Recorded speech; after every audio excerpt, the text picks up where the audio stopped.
어떻게 나가야 할까? 나를 구원한 주의 십자가, 그것을 믿으며 가네. 주의 보좌로 나갈 때에 나 여전히 부족하나.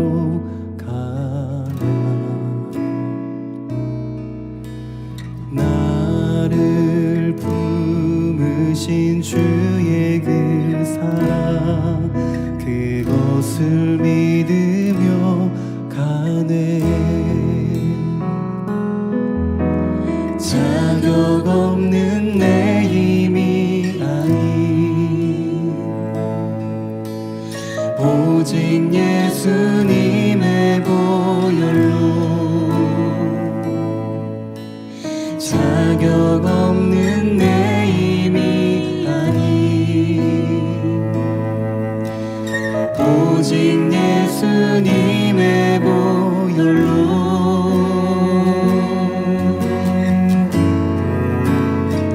십자가의 보혈, 완전하신 사랑, 힘입어 나갑니다.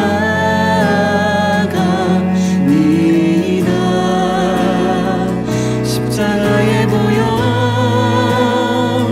완전하신 사랑, 힘입어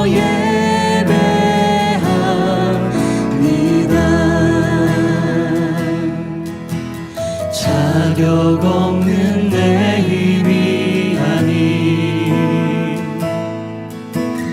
오직 예수님의 보혈로, 자격 없는 내 힘이 아닌 오직 예수님의 보혈로.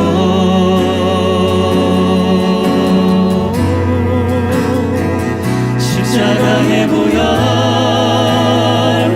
완전하신 사랑, 힘입어 나갑니다.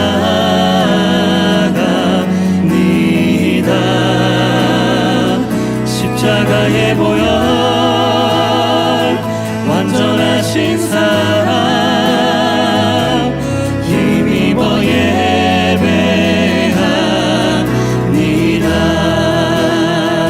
십자가의 보혈,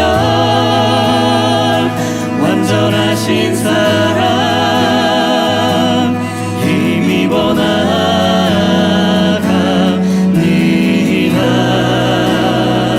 십자가의 보혈, 완전하신 사랑, 힘입어 예배합니다.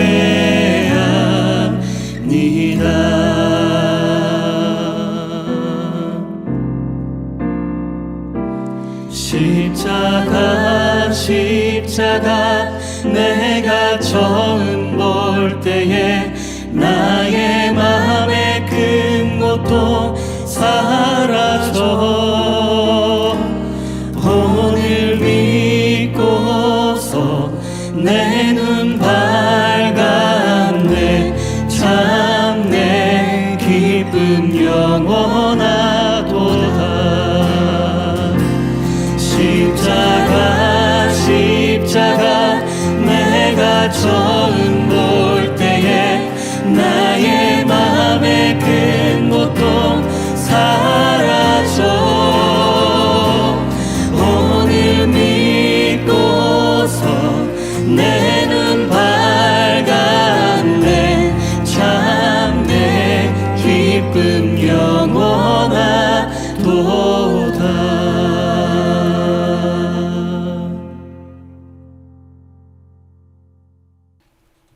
오늘도 6.19 온전함 기도회에 함께 하시는 한 분 한 분을 주님의 이름으로 축복합니다.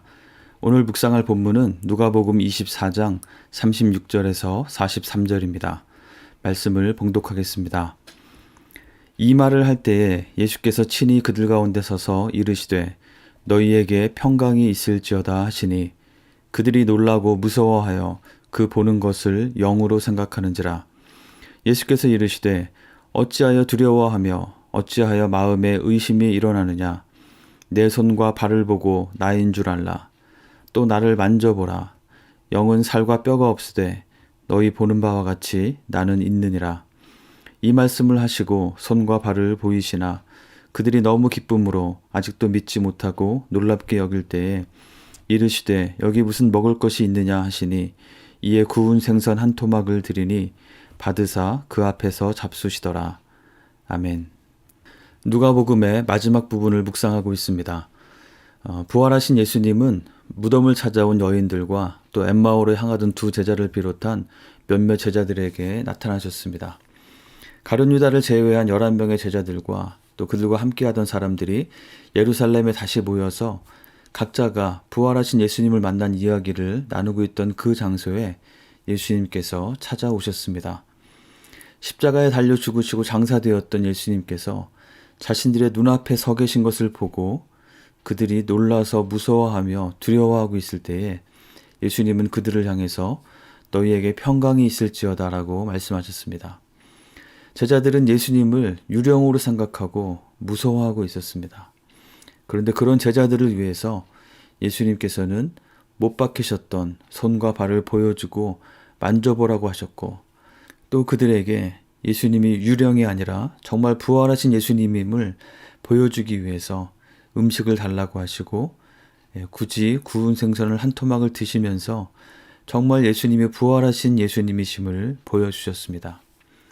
오늘 본문 가운데에는 이 제자들을 비롯하여 함께 모여있던 사람들의 두 가지 아주 극명한 감정이 대조되어 나타나고 있는데요.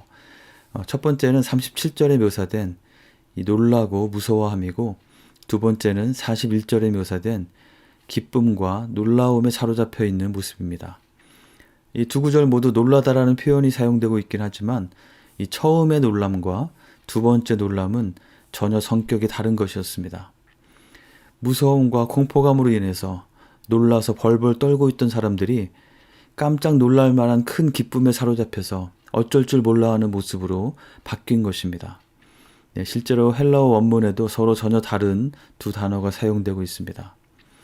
이들은 왜 이러한 두려움 가운데 빠졌었고 또 그 두려움이 큰 기쁨으로 바뀐 이유는 무엇인지 함께 묵상해 보면서 우리에게도 찾아오는 두려움의 원인과 또 그것을 극복할 수 있는 비결이 무엇인지를 함께 살펴보기 원합니다.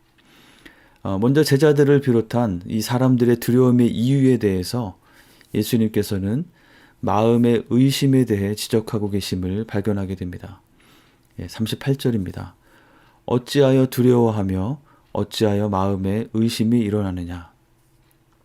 예수님께서 십자가에 달리시기 전부터 여러 번 반복해서 고난을 받고 죽으실 것과 3일 만에 다시 살아나실 것을 말씀하셨고 실제로 말씀하신 그대로 다시 살아나셔서 그들의 눈앞에 서셔서 평강을 말씀하고 계심에도 불구하고 그들이 부활하신 예수님에 대한 첫 반응으로 환영과 환호가 아니라 오히려 공포 가운데 빠지게 된 것은 바로 그들의 마음에 의심이 있었기 때문이라고 말씀하시는 것입니다.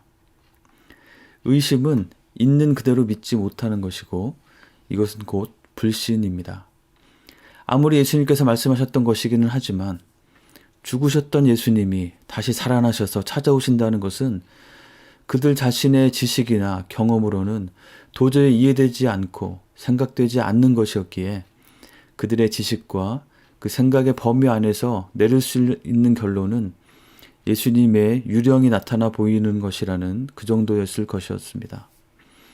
요한복음 20장의 기록을 참고하면 이들은 분명히 문을 꼭꼭 닫고 모여 있었는데 그들 가운데로 예수님께서 갑자기 나타나셨기 때문에 어찌 보면 그들이 예수님을 보고는 놀라서 두려움에 빠진 것은 어느 정도 충분히 이해가 되는 상황이기도 합니다. 제자들의 두려움의 원인은 자신의 눈앞에 펼쳐지고 있는 상황이 이해되지 않고 이것을 도대체 어떻게 인식하고 받아들여야 할지 감당이 되지 않음 때문이었습니다. 그런데 그런 것에 대해서 예수님은 그것이 바로 의심이고 믿지 못함 때문이라고 말씀하시는 것입니다. 누가복음 24장에서 예수님의 부활 이후에 예수님의 부활을 목격하게 되는 사람들에게 반복적으로 주어지는 말씀은 바로 예수님이 하셨던 말씀을 기억하라는 것이었습니다. 자신의 제한된 지식과 그 경험의 틀 안에 하나님을 가두어 두려고 하지 말고 예수님께서 하신 말씀을 기억하고 그 말씀이 그대로 이루어진 것을 그대로 인정하고 받아들이고 믿으라고 말씀하시는 것입니다. 사랑하는 성도 여러분, 혹시 여러분의 삶 가운데에는 어떤 두려움이 있으신가요? 두려움을 주고 있는, 또는 두려움을 주었던, 아니면 두려움을 줄 것 같은 다양한 상황과 원인들이 있을 수 있을 것입니다. 나의 지식과 지혜로 이해되지 않고 통제되지 않는, 어떻게 반응하고 대처해야 할지 알 수 없는 우리의 무지함으로 인한 두려움이 있을 수 있을 것입니다. 그런데 오늘 말씀에서 부활하신 예수님께서는 그것이, 그 두려움이 의심, 내 스스로의 지혜와 지식의 범위 내에서만 헤아려보고 판단하려고 하는 불신앙이라고 말씀하십니다. 예수님의 말씀을 그대로 믿고 붙잡지 못하기 때문이라고 말씀하십니다. 이러한 두려움에 빠져있던 제자들이 기뻐서 놀라게 되었습니다. 그 이유는 무엇이었을까요? 네, 그 원인은 매우 명확합니다. 부활하신 예수님을 그들이 마침내 정말 부활하신 예수님으로 인식하고 믿게 되었기 때문입니다. 메시아로 믿고 따르던 예수님이 갑자기 허망하게 십자가에서 힘없이 돌아가시고 그들은 이제 갈 곳을 잃고 방황하고 있었을 것입니다. 혹시 예수님을 따르던 자신들에게도 해가 미치지 않을까 두려워서 도망했던 그들이었습니다. 그런데 그들이 예수님에 대한 이야기를 듣고는 한 곳에 모여 있었습니다. 그곳에서도 그들은 어쩌면 두려움에 문을 걸어 닫고 있었습니다. 그런데 그 가운데로 찾아오신 예수님, 유령인 줄 알고 놀랐는데 예수님의 말씀을 들으면서 예수님의 그 인자한 음성을 다시 듣고 또한 제자들과 모인 사람 한 사람을 향한 예수님의 그 긍휼과 사랑의 깊은 눈빛을 보면서, 그리고 예수님께서 보여주시는 못 박히셨던 손과 발을 보면서 정말 유령이 아니라 정말로 다시 살아나신 예수님이심을 확인하게 되는 그 순간, 비록 그들이 100% 온전한 믿음으로 받지 못하고 어떤 것들은 그냥 그러려니 하면서 흘려드렸던, 특히 예수님의 죽으심과 부활에 대한 예수님의 모든 말씀이 정말 사실이고 진리임을 확인하게 된 그 순간, 그들의 두려움은 순식간에 감당할 수 없는 큰 기쁨으로 바뀌게 되었던 것입니다. 사랑하는 성도 여러분, 우리에게 어떤 암울하고 암담한 상황이 온다 해도, 또는 내가 어떤 정말 치명적인 실수를 저질러서 더 이상 소망이 없어 보인다 해도, 내가 열심히 노력하면 다 될 것으로 생각하며 살았는데 꼭 그렇게 되지는 않는 세상임을 깨닫게 되면서, 그리고 나의 그 노력과 나의 능력이 사실은 너무나 작고 모자라다는 것을 알게 되면서 우리의 알 수 없는 미래에 대한 두려움이 엄습한다 해도, 우리에게는 그 어떤 상황에서도 변치 않고 흔들리지 않는 소망이 있음을 기억하시기 바랍니다. 그리고 그 소망의 근거는 바로 죄와 사망을 이기시고 다시 사신 부활하신 예수님, 지금도 살아계셔서 우리와 함께 하시는 예수님, 그 놀라운 부활의 생명의 능력으로 우리가 어떠한 상태에 있다 하더라도 다시 우리를 살려내시고 회복시키셔서 새롭게 하실 수 있는 그 예수님이 우리 앞에 서셔서 우리를 향해서 누구누구야 너에게 평강이 있을지어다 라고 그렇게 말씀해 주시는 것에 우리의 소망이 있는 것입니다. 의심과 불신은 부활하신 예수님을 앞에 두고도 두려워하며 불안하게 하지만, 예수님의 말씀을 믿음으로 붙잡고 지금도 살아계시는 생명의 주님께로 나아가는 것은 어떠한 상황 가운데서도 우리에게 새로운 소망을 주시고 또 어려운 상황들을 믿음을 지키며 이겨나갈 수 있는 힘과 용기를 주시는 것임을 믿으시기 바랍니다. 이것을 매일매일 매 순간마다 기억하며 그 은혜를 힘입어 살아가시는 한 분 한 분이 되시기를 간절히 축복합니다. 한 가지 더 묵상해 볼 부분은 오늘 이 대화의 이 내용의 시점에 대한 것입니다. 오늘 본문은 누가복음의 거의 맨 끝부분입니다. 이제 내일 본문이 누가복음의 마지막 부분이 되는데요. 내일 본문에서는 예수님께서 승천하시기 전에 제자들에게 중요한 사명을 맡기시는 장면이 나옵니다.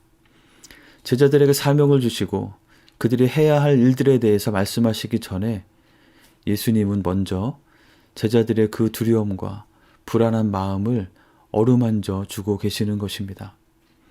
내 증인이 되라고 하시기 전에 먼저 너희에게 평강이 있을지어다라고 말씀해 주시고 그들을 위로하시고 회복시키시는 것입니다.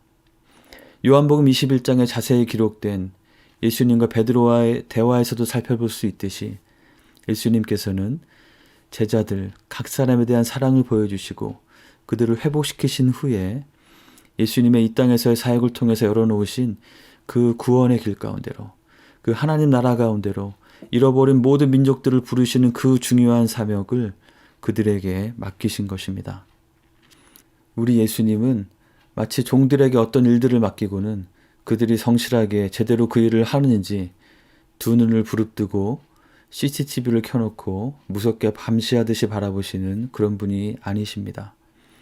오히려 우리의 연약함을 아시고 우리를 긍휼히 여기시며 우리의 마음에 주님의 평강을 부어주시는 분이십니다. 이 평강은 결코 그저 나태하게 누워있는 것과 같은 그런 류의 안락이 아닙니다. 우리가 죄인되고 연약할 때 그럼에도 불구하고 먼저 우리를 사랑하신, 우리를 향하신 주님의 그 무조건적인 사랑, 나는 절대 너를 포기하지 않아라고 말씀하시며 찾아와 주시는 그 사랑, 그 사랑이 우리의 존재의 가장 깊은 근본을 가득 채워주기 때문에 우리가 어떤 상황에도 두려워하지 않을 수 있는 그러한 평강인 것입니다. 그리고 세상 욕심에 오염되지 않고 우리의 마음과 영을 깨끗하게 하여 더 맑은 분별력과 지혜로 하나님의 뜻을 분별하고 또 장애물과 어려움이 나타난다 해도 꿋꿋하게 그 말씀을 따라 순종하며 걸어갈 수 있는 그런 능력과 용기를 주는 그러한 평강인 것입니다. 사랑하는 성도 여러분, 우리 모두의 마음 깊은 곳에 이러한 주님의 평강이 가득하시기를 간절히 축원합니다. 그래서 하나님의 모든 말씀을 정말 진리로 믿고 그 말씀을 붙잡고 말씀을 따라서 순종하며 하나님께서 일하시는 것에 함께 동참하며 그 하나님의 역사하심을 함께 경험하며 살아가는 복된 삶을 누리는 우리 모두가 되기를 주님의 이름으로 간절히 축원합니다. 함께 기도하겠습니다. 오늘 말씀을 기억하며 기도하기 원합니다. 나의 마음에 두려움과 불안감을 주는 것은 무엇인가요? 그 두려움과 불안한 마음 가운데 예수님은 찾아오십니다. 그리고 의심하지 말라고 하시고 살아계신 예수님을 믿고 그분께 초점을 두고 그분을 바라보고 주님의 음성을 들음으로 주님께서 주시는 평강을 얻으라고 말씀하십니다. 우리에게 어떤 일을 맡기셔서 그 일에 동참케 하시는 주님이시지만 그보다 먼저 우리 각 사람의 마음에 찾아오셔서 주님의 평강으로 채워주기 원하시는 예수님의 그 사랑을 먼저 우리가 누리고 그 가운데 깊이 잠길 수 있기를 원합니다. 그래서 그 어떤 두려움이 아니라 기쁨과 감사와 평안 가운데 오늘도 주님과 동행하는 하루가 될 수 있도록 함께 기도하겠습니다.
번째로 코로나 팬데믹과 또 우크라이나를 위해서 기도하겠습니다.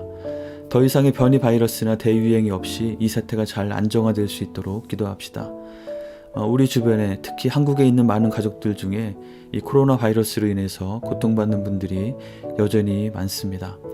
하나님이 치유의 손길로 붙잡아 주시고 회복시켜 주시도록 기도합시다. 그리고 우크라이나에 속히 전쟁이 멈추고 다시 평화가 임하도록 간절히 기도합시다. 수많은 생명이 희생되고 있습니다. 최근 여러 통로를 통해서 진행되는 협상에 좋은 진전이 있을 수 있도록 푸틴이 무모한 야욕을 속히 버리도록 기도합시다. 그리고 정광석 선교사님과 임광택 선교사님 그리고 함께하는 현지 교인들의 안전을 위해서 그리고 이 어려운 상황 가운데서도 주변을 돌아보며 갈 곳 잃은 이웃들을 섬기는 그 사역을 위해서 또 필요한 것들을 하나님께서 공급해 주시도록 함께 기도하겠습니다.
마지막으로 우리 교회 공동체를 위해서 기도하겠습니다. 사순절 기간을 보내고 있습니다. 이번에는 특별히 목장 금식 기도와 또 성경 필사, 오디오 성경 녹음 등을 함께 하고 있습니다. 일주일에 한 끼씩 금식하며 공동 기도 제목으로 합심하며 기도하는 그 가운데 또 금식하며 절약한 것을 사랑의 헌금으로 드려서 나누는 가운데 또 말씀을 한자 한자 손수 정성껏 적어 내려가는 가운데 우리의 분주하고 어수선한 마음이 정돈되고 깨끗해질 수 있도록 기도합시다. 우리의 삶을 의식적으로 절제하며 경건의 훈련에 힘쓸 때 우리 각 개인뿐만 아니라 우리의 목장과 교회가 더 정결하게 세워져서 하나님의 뜻을 더 명확하게 분별하고 순종해 가게 될 수 있도록 함께 기도하겠습니다. 그리고 이번 주에 다시 한국으로 사역지로 돌아가는 우리 사무엘 선교사님 기억하면서 앞으로의 새로운 사역 가운데 하나님의 귀한 함께하심과 인도하심을 구하며 함께 기도하겠습니다. 마지막으로 우리 가운데 연약한 지체들 기억하면서 하나님의 은혜로 붙잡아 주시기를 간절히 구하며 함께 기도하겠습니다.